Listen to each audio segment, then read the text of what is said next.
부활의 주님을 찬송하며 우리에게 부활의 소망을 준 주님에게 감사를 드립니다.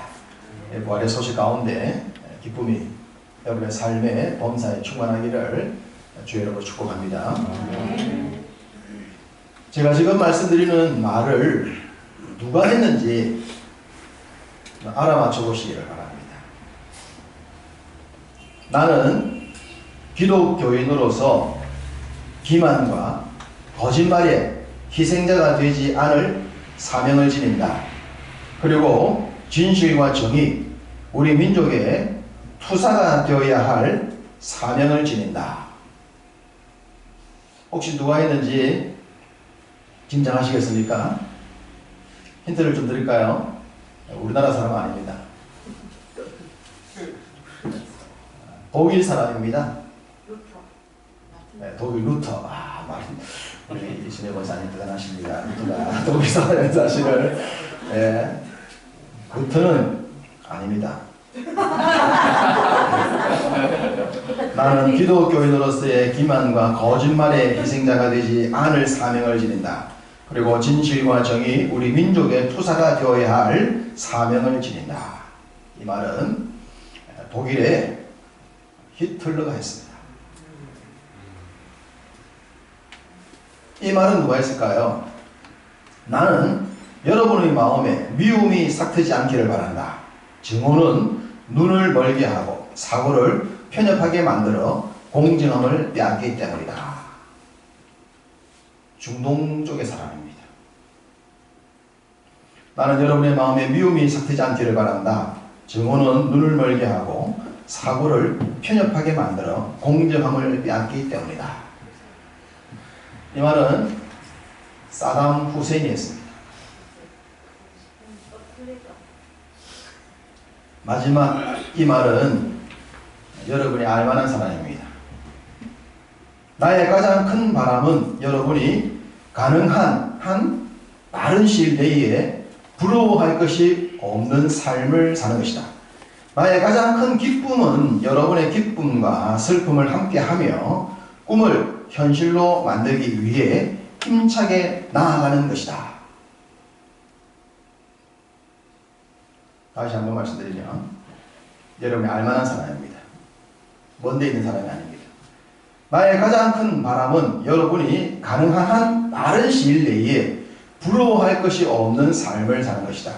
나의 가장 큰 기쁨은 여러분의 기쁨과 슬픔을 함께하며 꿈을 현실로 만들기 위해 힘차게 나아가는 것이다. 목사님, 제가 이렇게 멋진 말을 만들어낼 만한 사도 바울, 우리 동네 사람입니다. 우리나라와 가까이 있는 한반도 안에 있는 사람. 너무 좋은 말이죠. 너무 좋아. 그래서 이런 좋은 말을 목사님이 했을 것이다. 제가 이런 말을 만들어낼 의욕을 가지고 있다면 참 좋겠네요. 신뢰가 안 됩니다.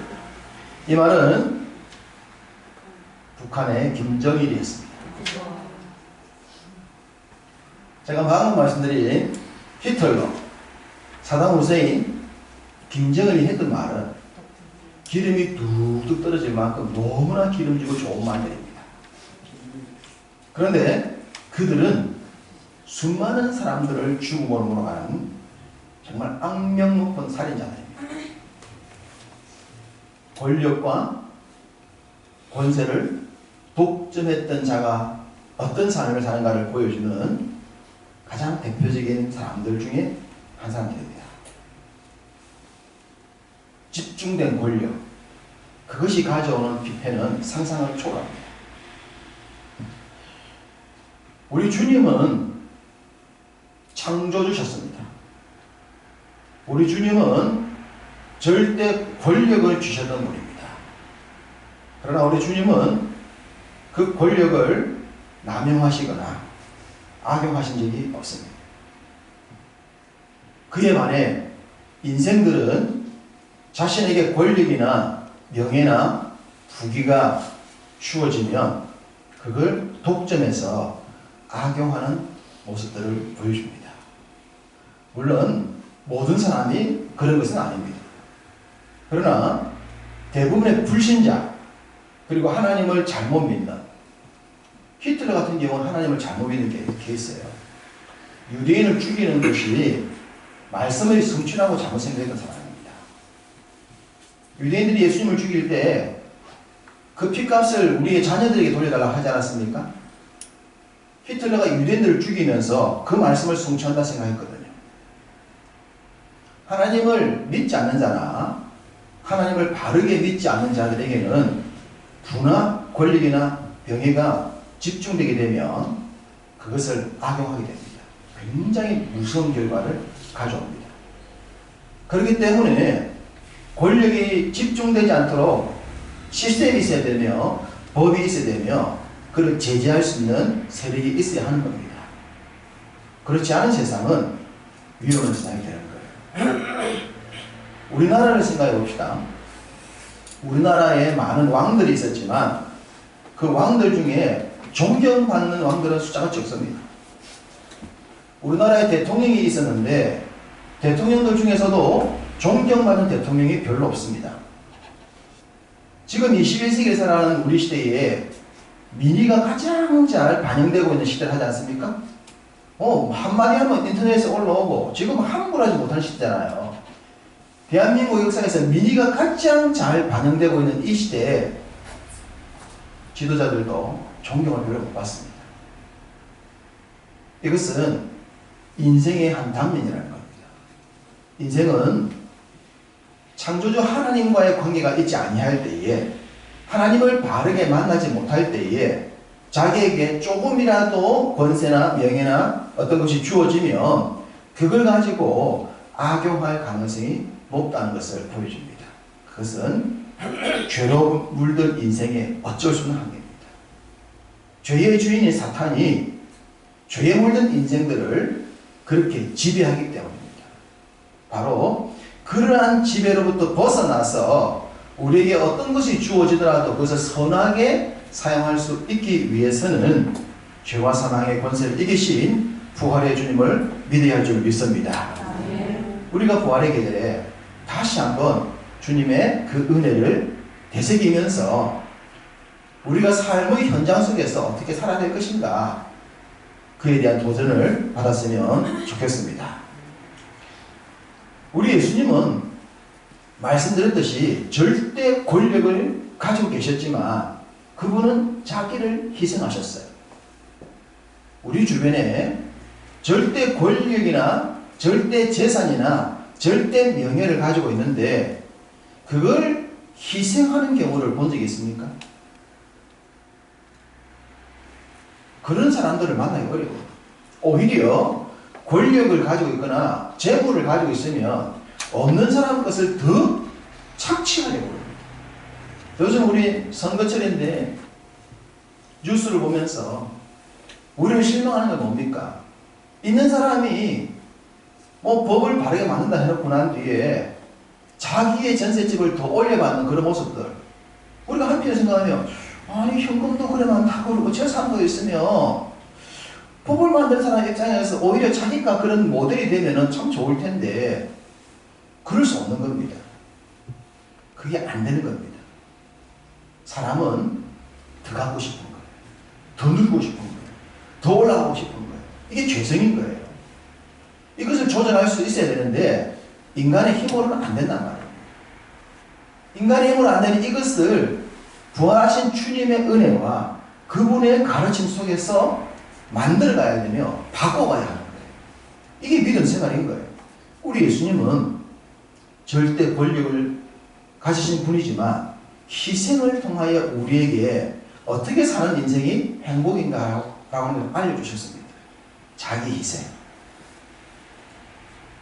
모든 것들을 포기하는, 목숨조차 내어놓는 우리 주님이 그러셨던 그 자기 희생의 길, 그리고 그것이 가져온 인류의 새 생명의 역사, 새로운 삶을 살게 만드시는 하나님의 역사, 이것이 믿음 생활하는 진정한 가치요 우리의 삶에 나타나야 될 열매인 겁니다. 오늘 본문에서 우리 예수님이 보이셨던 그의 삶의 어떤 결론적 말씀을 한번 살펴보고자 합니다. 자, 본문 11절 후반절을 보시면 이렇게 말합니다. 주께서 주신 결말을 보았거니와 주는 가장 자비하시고 긍휼히 여기시는 이시니라. 주께서 주신 결말이라고 했습니다. 주께서 주신 결말. 주님은 우리에게 어떤 결말을 주셨는가? 그는 어떤 삶을 살면서 어떤 결론을 맺고 우리에게도 어떤 삶을 살라 하시는가? 그 내용을 본문에서 크게 세 가지로 보겠습니다. 먼저 7절입니다. 7절을 보시면 그러므로 형제들아 주께서 강림하시기까지 길이 참으라. 여기서 강림은 재림을 말합니다. 초림의 주님이 이야기가 아니라 재림의 주님이 얘기하는 겁니다. 주님이 재림하실 때까지 우리가 어떤 믿음 생활을 해야 될 것인가? 주님은 당신의 제자들에게 승천하시면서 재림을 약속하십니다. 재림을 약속하시면서 한 가지 부탁을 하시죠. 그것은 땅 끝까지 이르러 내 증인이 되어주면 좋겠다.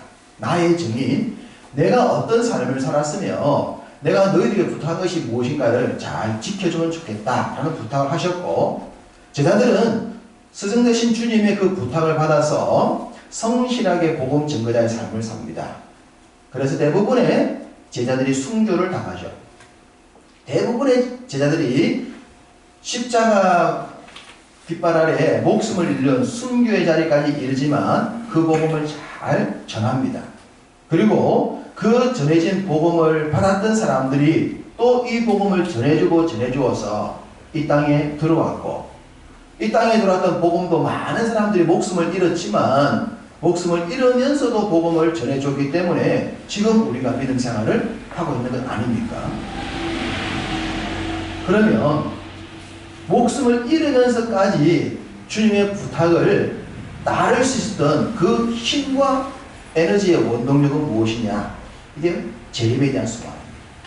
재림을 믿는가? 주님의 재림이 있다는 걸 믿는가? 마지막 심판이 있다는 것을 믿는가? 믿어지는가? 앞서 살았던 믿음의 선배들, 자기의 모든 것을 잃고 목숨까지 내어놓아야 하는 자리까지 갈 수 있게 만들었던 힘이 이 재림의 주님을 믿었기 때문입니다. 만약에 우리가 믿음 생활하는데 주님의 재림이 없다면, 그 마지막 인류의 심판이 없다면 우리의 믿음 생활은 굉장히 문제가 있을 수 있습니다. 그 문제 있는 내용을 바울 선생님이 부활장에서 이렇게 기록을 했습니다. 자, 부활장은 고린도전서 15장이라고 하지 않습니까? 고린도전서 15장을 잠시 보겠습니다. 282쪽입니다. 신약성경 282쪽에 있는 고린도전서 15장 19절입니다. 고린도전서 15장 19절 신약성경 282쪽에 있어요. 함께 읽겠습니다. 만일 그리스도 안에서 우리의 바라는 것이 다만 이 세상의 삶뿐이면 모든 사람 가운데 우리가 더욱 불쌍한 자니라. 만약에 우리가 지금 이 땅에서 지금처럼 이렇게 믿음 생활하고 있는데 이 땅의 삶으로 끝난다 하면 우리는 이 세상에서 제일 불쌍한 사람이라고 합니다. 제일 불쌍한 사람. 왜 그렇습니까? 이 좁은 데 모이죠. 모이지 말라 하는데 또 모이지. 놀러 안 가고 주일날도 교회 와야 되지. 헌금도 해야 되지. 봉사도 해야 되지. 전도도 해야 되지. 그냥 뭐 소풍 다니듯이 다닐 수 있는 게 아니라 믿음 생활 하면서부터 내가 해야 될 여러 가지 사명들이 자꾸 생긴단 말이에요. 교회 안 다니는 사람들은 나와 전혀 다르게 누리고 사는데 나는 그러지 못하는 삶을 사는 것이 현실 아닙니까? 그런데 만약 이것이 끝이라면, 이 이후의 삶이 없다면, 우리의 끝과 불신자의 끝이 똑같다면 누가 제일 불쌍하다? 예수 믿는 사람이 제일 불쌍한 사람이에요. 목사인 저도 얼마나 불쌍하겠습니까? 신학교 들어가서 공부한다고 고생하고 안 믿는 집안에서 욕 들으면서 그나마 담임 목사가 되고 나니까 조금 삶이 괜찮아졌지. 이 신학교 들어가서 부교육자 생활할 때 경제적인 삶이라 하는 것은 너무 힘들거든. 그런 여러 가지 모든 것들이 그 정도에서 끝난다면 얼마나 불쌍하겠습니까? 바울이 그래 말했어요. 그 당시 초대교회 교인들은 어떠했습니까? 초대교회 교인들은 로마와 유대교로부터 다 양쪽으로 공격을 받았어요. 유대인들은 기독교인들을 조국을 배신한 사람이라, 조국을 등진 사람을 생각했어요. 그래서 유대인들이 기독교를 더 많이 괴롭혀드렸습니다. 로마는 기독교를 말살하려고 그랬어요. 로마인들은 인사를 할 때 가이오가 황제입니다 라고 인사한단 말이에요. 가이오가 신입니다 라고 인사합니다. 그러면 기독교인들은 하나님이 신입니다 이러거든요. 아니 가이오가 신이라니까? 아니 하나님이 신입니다. 그러니까 로마의 황제를 신으로 믿지 않는 기독교인들을 처참하게 잡아 죽입니다. 십자가를 수십 개를 세우고 불태워 죽이고 기름가마에 넣어서 기름으로 튀겨 죽이고 콜로세움 광장에서 수없이 많은 짐승들의 밥이 되게 만들었다. 그렇게 삶의 모든 것들을 빼앗기고 정상적인 생활을 할 수 없기 때문에 지하 카타콤 무덤에 들어가서 살았던 초대교회 성도들 얼마나 불쌍하겠습니까? 얼마나 불쌍하겠습니까? 이 땅의 삶이 끝이라면, 거기서 끝났더라면, 마지막 주님의 그 재림에 대한 확신과 믿음이 없었더라면 얼마나 불쌍했겠습니까? 이 불쌍하다고 말하고 있는 바울 자신도 생각해 보십시오. 바울은 출신 성분이 좋잖아요. 일단 이스라엘 지파 중에서 최초의 왕을 배출했던 베냐민 출신입니다. 베냐민 출신. 멋지죠? 정통성 있는 지파 출신이에요. 아버지가 부자셨죠. 부잣집에서 났어요. 공부를 많이 했어요. 당대의 최고의 스승이라고 할 수 있는 가말리엘의 스승 가말리엘 밑에 들어가서 개인 학습을 받을 정도였습니다. 여러분 지금도요 1대1 학습 받으려고 하면 제법 돈 나갑니다. 그런데 대한민국 랭킹에 올라와 있는 선생님한테 개인 레슨 받는다? 음악 레슨, 공부 레슨, 우리나라의 최고의 과외 선생님에게 받으려면 한 번 받을 때 돈이 얼마겠습니까? 바울은 그렇게 공부했습니다. 가말리엘 밑에서. 그래서 그는 그 시대의 세계 언어였던, 지금 말하면 영어죠. 헬라어에 능통했어요. 헬라어. 그는 정말 똑똑한 사람. 지파도 괜찮았고 집안도 괜찮았고 공부도 많이 했고 석학 중에 석학이었어요. 거기에다가 로마 시민권까지 가지고 있었습니다. 로마 시민권 대단합니다. 지금도 미국 시민권 가지고 있으면요 다른 나라에서 함부로 손 못 댑니다. 외국 나갔을 때에 미국 시민권자 그러면요 그 뒤에 미국이라는 나라가 있기 때문에 그 사람 함부로 못 대해요.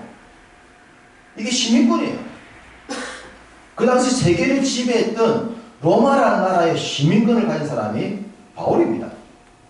그것도 돈 주고 산 시민권이 아니라 태어날 때부터 로마 시민권자였어요. 우와, 이 사람 대단한 사람입니다. 그랬던 이 바울이 복음을 위해 이 모든 것을 배설물처럼 버리지 않습니까? 그리고 그 복음을 전하기 위해서 누구의 후원받지 않냐고 직접 텐트를 만들어서 그걸 팔아가지고 그 수익금을 가지고 선교하지 않았습니까? 자비랑 선교의 18장. 사도 바울을 죽이기 위한 암살단들이 40명이 만들어졌습니다. 이스라엘 특수부대, 지금도 이스라엘의 모샤브라고 하는 특수부대원들 세계적으로 이 특수부대원 가운데 탑에 가야 됐습니다. 어쩌면 미국보다 더 뛰어난 첩보부대가 이스라엘 첩보부대를 할 수 있습니다. 이들은 중동에서 생존의 어려움이 있었기 때문에 자국을 지켜낼 수 있는 그런 자생력을 가진 나라였어요. 40명의 특수원 부대원들이 결성이 됩니다. 사도 바울을 죽이기 전까지는 밥도 먹지 않겠다. 40명의 바울을 따라다닙니다. 예수 믿는 이유 하나 때문에. 바울은 모든 것들을 잃어야 했고 사실 모든 걸 잃었고 그리고 마지막에는 복음을 위해 열심히 수고하다가 목이 잘리는 참수형으로 순교하지 않습니까? 만약에 예수 믿는 것이 이 땅의 삶에서 끝이라면 사도 바울 자신도 얼마나 불쌍한 사람이겠어요? 얼마나 불쌍하겠습니까? 그 좋은 것들을 다 포기하고 말도 안 되는 삶을 살았다고 가슴을 치고 땅을 치고 곡해하지 않겠습니까? 그런데 그들에게 이 부활에 대한 확신과 재림에 대한 소망이 있었던 거예요. 죽어도 끝이 아니라고 하는 거. 그 다음에 삶에 대한 확신. 그것이 있었기 때문에 그 믿음의 사람들은 그 고난의 길을 끝까지 참고 견딜 수가 있었던 겁니다. 심지어 사도 바울은 마지막에 이렇게 고백합니다. 그의 최후의 서신이 디모데 후서이지 않습니까? 디모데 후서 4장을 한 구절도 보겠습니다. 신약성경 346쪽입니다. 346쪽에 있는 디모데 후서 4장 8절입니다. 바울의 13권의 서신서 가운데 최후의 서신이 디모데 후서죠. 죽기 전에 기록했던 마지막 서신 디모데 후서 4장 8절 346쪽에 있습니다. 같이 읽겠습니다. 이제후로는 나를 위하여 의의 면류관이 예비되었으므로 주 곧 의로우신 제8장이 그날에 내게 주실 것이며 내게만 아니라 주의 나타나심을 사모하는 모든 자에게는이라. 할렐루야. 얼마나 멋진지 모릅니다. 이제후로는 나를 위하여 의의 면류관이 예비되었다. 바울은 목이 잘려 죽음을 당하는 그 마지막 순간에 하나님을 보았습니다. 부활의 주님을 봅니다. 그리고 그 주님이 믿음으로 한 생을 살았던 자기에게 의의 면류관 줄 것을 바라보면서 영광스럽게 죽음을 맞이하는 거예요. 원망, 불평이 없죠. 거룩한 죽음이지 않습니까? 여러분, 마지막 죽을 때 후회 없이 원망 없이 인생을 마칠 수 있다 그러면 정말 멋지지 않겠습니까? 한 인생 믿음 안에서 잘 살았습니다. 하나님 감사합니다. 이제 주님 품에 갑니다. 영광 가운데 갑니다. 내 인생 마지막 순간에 원망 불평 없이 정말 내 주변에 있는 자녀들 곁에 있는 성도들에게 믿고 난 뒤에 믿음 안에서 정말 잘 살다가 마음껏 주님 섬기다가 마음껏 교회 봉사하다가 원 없이 살다가 주님 나라 갑니다. 주님 나에게 큰 상 주십시오. 멋지지 않습니까? 정말 멋집니다. 죽음 앞에서 그리고 그 의의 면류관은 자기에게만 주어진 것이 아니라 주의 나타나심을 사모하는 모든 자에게도다. 주의 재림을 바라고 나처럼 재림의 주님 바라보는 모든 사람들은 나처럼 죽는다 하더라도 다 의의 면류관 받게 될 것입니다 라고 그 시대 백성뿐만 아니라 모든 시대를 살아가는 성도들에게 말하고 있지 않습니까? 우리도 거기 포함되는 거예요. 여러분도 포함된 줄 믿습니까? 네. 우리가 다 그게 포함된 사람들이에요. 마지막 그날 주님 오시기 전 내 인생이 끝나는 그날 영광스러운 그분 앞에 당당히 나갈 수 있는 그 확신, 그것이 있었기 때문에 이 땅의 삶을 살면서 주의 강림하심, 재림하심 바라보며 살아라. 그러면 땅에서 당하는 어려움과 아픔 그것 순간적으로 지나가고 아무것도 아니다. 그것을 야고보 사도가 우리에게 전하고 있습니다. 야고보 사도는 주의 강림을 얘기할 때 한 사람이 예를 듭니다. 농부의 얘기를 듭니다. 농부가 어떠냐? 농부는 긴 한 해를 준비합니다. 결실은 대부분 가을에 하잖아요. 그러면 그 앞 겨울부터 준비하지 않습니까? 씨앗을 준비하고 그리고 땅을 바라보고 땅이 녹을 때가 되면 그 땅을 가는 것부터 시작했어요. 씨를 그 모든 시간을 인내하지 않습니까? 결실만 바라고 믿음도 마지막 주님의 재림에 있음을 믿고 우리 인생도 그렇게 인내하며 가는 것이다 라는 얘기를 하면서 두 번째 주님이 보여주신 결말은 9절입니다. 자, 9절을 보시면 형제들아 서로 원망하지 말라. 그리하여야 심판을 면하리라. 보라 심판주가 주 밖에 서 계시니라 고합니다. 주님이 우리에게 보이신 두 번째 결말은 원망하지 말아라. 서로 원망하지 말아라. 왜 원망을 하게 될까요? 원망을 하는 이유가 뭡니까? 원망하는 이유는 내가 손해봤기 때문이다. 나는 잘했는데 누가 나한테 피해를 줬기 때문이다. 그래서 원망하는 겁니다. 원망하는 사람은 자기가 잘했다고 생각하기 때문에 원망하는 거예요. 그러면 우리 주님이 십자가 지신 일은 잘하신 거예요? 못하신 거예요? 잘하신 거죠. 그 주님이 자신의 죄 때문이 아니라 우리 죄 때문이지 않습니까? 그러면 주님이 죽을 때 뭘 하셔야 돼요? 누구 때문에? 믿는 것 때문에. 도대체 믿는다는 거야? 안 믿는다는 거야? 뭐야 지금? 어? 너희 제자들 내가 3년 동안 얼마나 가르쳤는데 3번씩이나 모른다 그러고 다 도망가고 진짜 이것들이 정말 내가 참으니까 지금 그렇게 해야 될 증상 아닙니까? 주님은 아무 잘못이 없었어요. 그를 죽이는 사람은 다 불법적으로 주님을 죽이고 외면했지 않습니까? 그러면 주님이 원망하셔야 되죠. 그런데 우리 주님은 원망하지 않으셨어요. 오히려 우리를 염려하셨잖아요. 염려하시면서 부탁하면서 기도하면서 걱정해 주지 않습니까? 우리 주님이 보여주신 것은 원망하지 않는 것이다. 우리가 믿음 생활 하거나 사람 관계에서 참 원망하고 싶은 때가 있을 수 있습니다. 그럴 때마다 우리 주님이 보여주신 결말을 다시 한번 생각합시다. 그래서 원망보다는 오히려 염려해주고 이해해주고 기도해주면서 주님이 가셨던 그 길을 조금씩 닮아가고 따라간다면 우리가 주님처럼 온전히 살 수는 없겠지만 우리 삶에도 원망이 아닌 오히려 용납과 용서와 그리고 그를 향한 사랑을 듣는 자리까지 나아가게 될 줄 믿습니다. 우리 주님이 보이신 그 결말을 가슴에 잘 새깁시다. 마지막 세 번째 주님이 보이신 결말은 10절 11절입니다. 자, 야고보 사도는 주님이 보이신 결말은 10절과 11절에 오래 참고 인내하는 것이다 라고 했습니다. 오래 참고 인내하는 것. 우리 주님이 인내하셨습니다.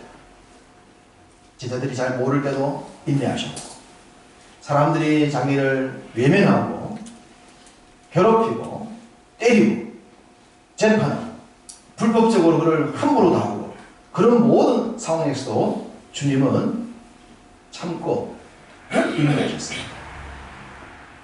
우리에게 그 길을 가라 말씀하시는 겁니다.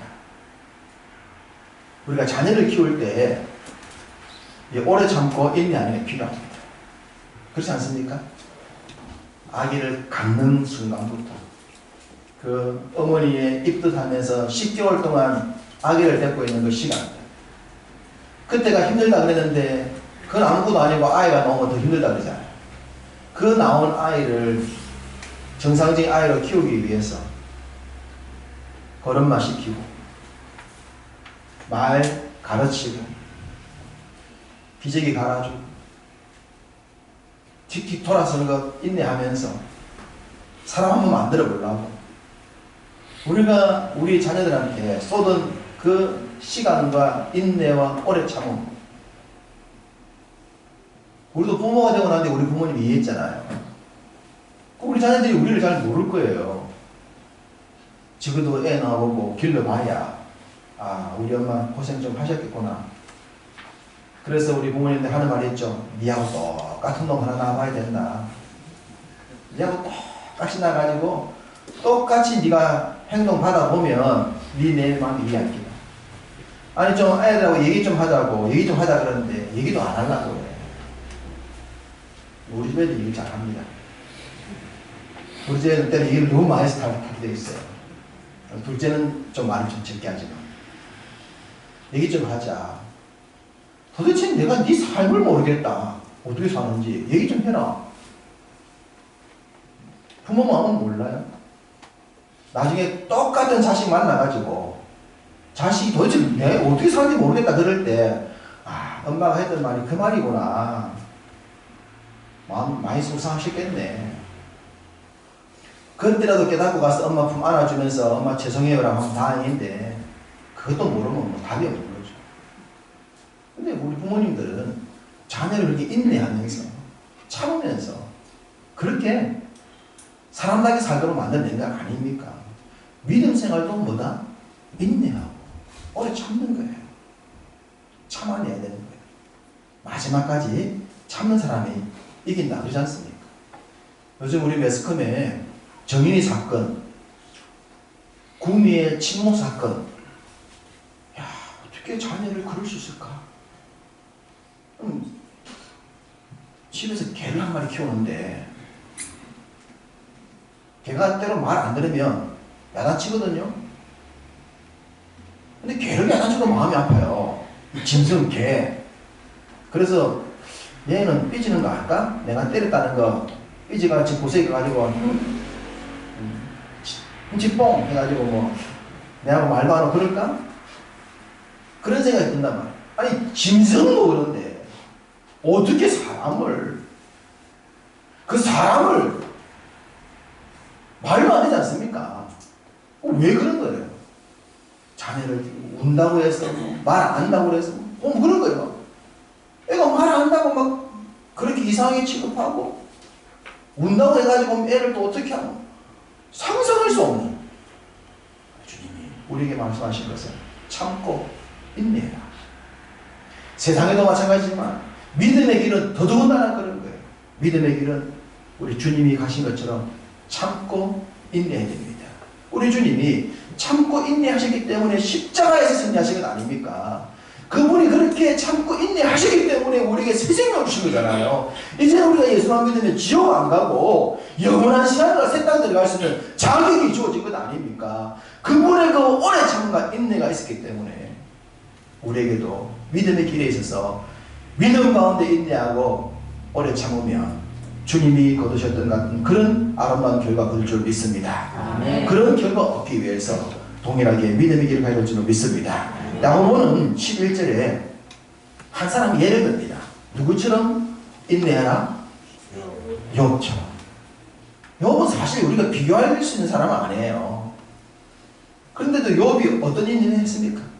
욥은 이전 성경에는 동방에서 제일 큰 부자였죠. 바녀도에서 제일 큰 부자가 누굽니까? 우리 더 좋은 교회에서 제일 부자가 누굽니까? 한눈에 부자가 표시나는 사람 있습니까?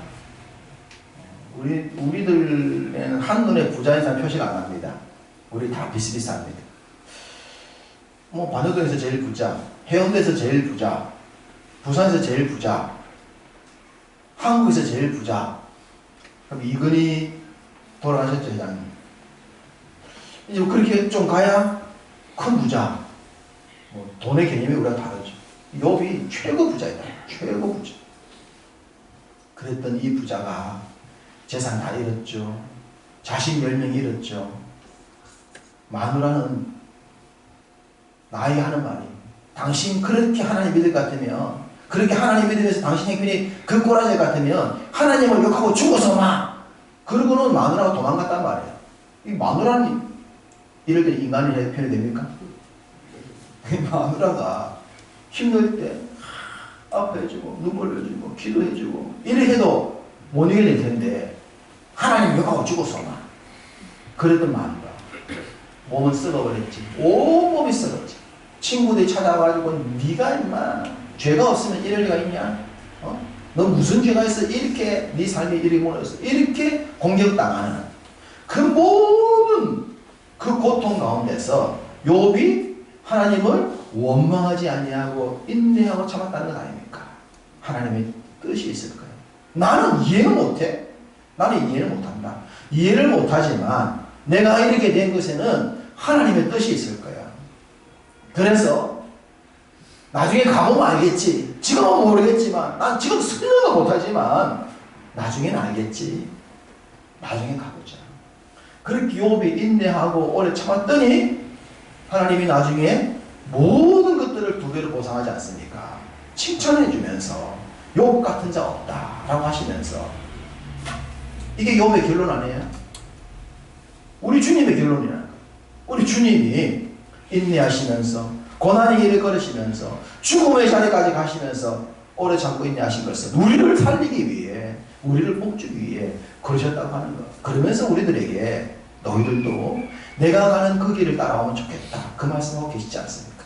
우리가 주님처럼 살 수는 없는 사람들이지만 주님을 닮아가는 모습을 가진다면 우리의 삶에도 주님이 보이셨던 그런 작은 결말들이 나타날 줄로 믿습니다. 부활의 계절입니다. 우리 부활의 계절에 많은 것을 할 수 있지만 우리 주님이 보여주신 결말을 생각하면서 나도 내 인생에 좋은 결말 만들어 보고 싶다. 그래서 지금은 때로 나도 이해를 못하겠고 내 주변 사람도 나를 이해 못할 그런 상황이라 하더라도 인내하고 오래 참고 마지막까지 가게 된다면 반드시 주님이 아름다운 결말로 인류를 살리고 새 생명 주셨듯이 우리의 삶에도 아름다운 결과 있을 줄로 믿습니다. 그 아름다운 결말을 바라보고 부활의 주님과 함께 멋지게 믿음 생활, 신실한 믿음 생활 하시기를 주님의 이름으로 축복합니다.